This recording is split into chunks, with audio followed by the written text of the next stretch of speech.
So as we know, the situation with 49ers, Jauan Jennings starting to take a turn. And that became apparent when John Lynch, Kyle Shanahan spoke at their press conference. And you can kind of get a sense that John Lynch really wasn't comfortable talking about the Jauan Jennings situation. Clearly indicated that there is something going on other than just the injury. He also said that Jauan Jennings requested a trade. He also added that they're not trading Jauan, and that is not an option. So that puts the 49ers in a particular spot with one of their wide receivers who is expected to play a big role on the team this year, especially with all the injuries that have been going on. But what we have just found out, at least according to Tim Kawakami, shout out to 49ers Web Zone for picking this up. I believe it was on Willard and Dibs on 95.7 The Game. Tim Kawakami has reported what he is hearing the ask is for Jauan Jennings, and apparently it is $20 million plus. And there is even a chance it's on the high side of the 20s. At least that is what Tim Kawakami is saying. I will put up right here the little excerpt from what Tim Kawakami had said. So, as you can see, this is at least what Tim Kawakami is hearing.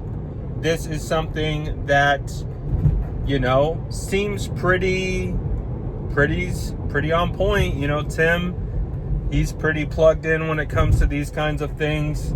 He's the kind of guy who's, he's not going to go out here and just drum up things for clicks or anything like that. So typically when Tim Kawakami drops something like this, it's one of those things where you kind of lean in and you go, okay, this is interesting. So if that is the case, and if Jauan Jennings is asking for 20 plus million, and to be fully honest, I knew his ask wasn't a cheap one. I knew it was going to be more at market rate, again, because you have to keep in mind, man, the wide receiver market blew up, and of course Jauan wants a piece of the pie. Now, I don't personally believe that Jauan Jennings is a $20 million plus a year wide receiver. I think that is a miscalculation of his value. I think he's a valuable wide receiver, but probably closer to 15 per year, in that type of range. So I don't know, man. And that kind of explains probably why we could have a potential holdout into the season, because if that is the ask, he's pretty underpaid by that standard. So it's going to be really interesting to see how this plays out, because if the press conference was any indication, that would tell me that there's a large impasse. And what does that look like? What does that mean for Jauan's availability at the beginning of the year? I'm not sure. So it's gonna be really, really fascinating to see how this thing looks in about a week, because starting Monday, it's game week, baby. It's Seattle week. It's week 1. It's all hands on deck. It's time to go. It's time to try to get to the playoff time.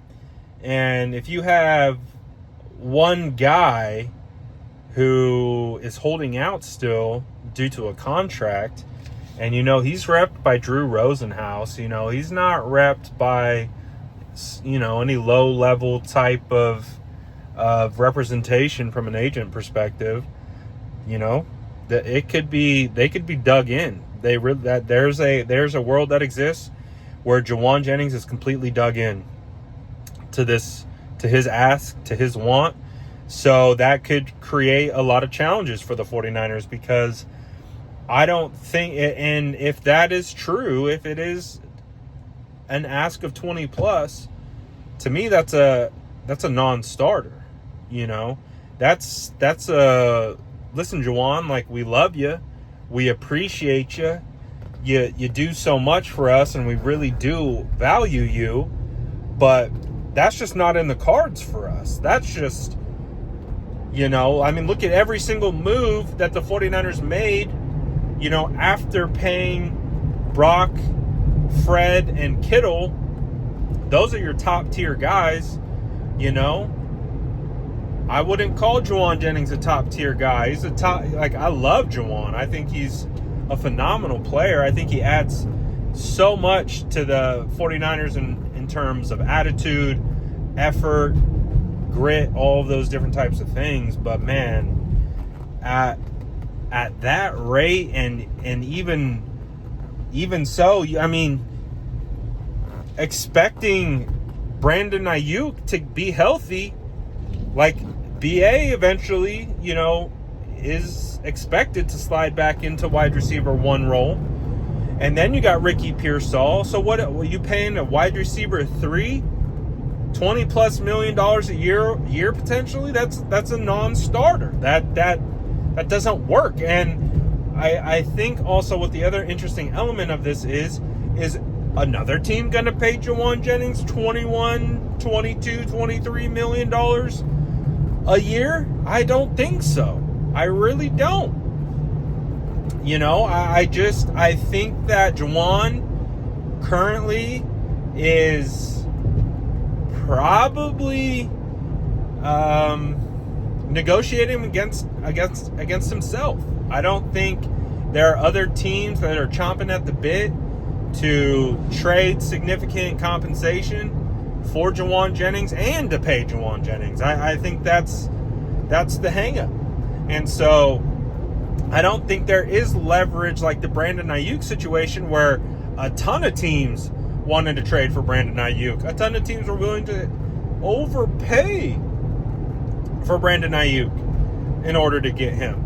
That's not happening for Jauan. So I just don't think there's anything that's even attractive for the 49ers to be like, you know what? Yeah, let's go out and get this trade. Let's go out and get it done because we can get a nice haul in return. I think the 49ers probably would lean more towards trading Jauan than signing Jauan if his ask is $20+ million. So I don't know how this is going to end. I really don't.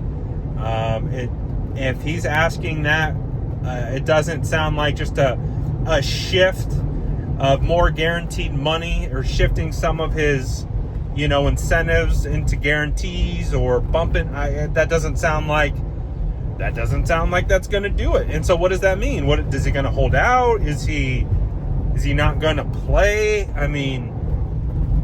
He has an opportunity to put together a strong season this year, especially with the opportunities in front of him with some of the injuries, and then go into free agency and get a bag if he's able to duplicate a strong season that, similar to what he had last year. But I don't know, man. I don't know. This situation is obviously turning ugly from a public perspective.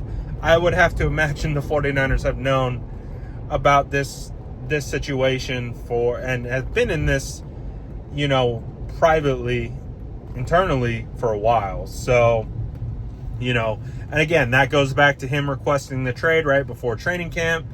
It has been in a bad spot since before training camp started. That's why Adam Schefter tweeted that. So, yeah, I would say that we're not headed in the right direction with the Jauan Jennings situations. But again, who knows? We've seen a lot of deals go off for some of the holdouts. We saw Micah Parsons get traded, all that stuff. But I don't know, man. You let me know what you think about this in the comments below. And as always, make sure to like and subscribe for more updates.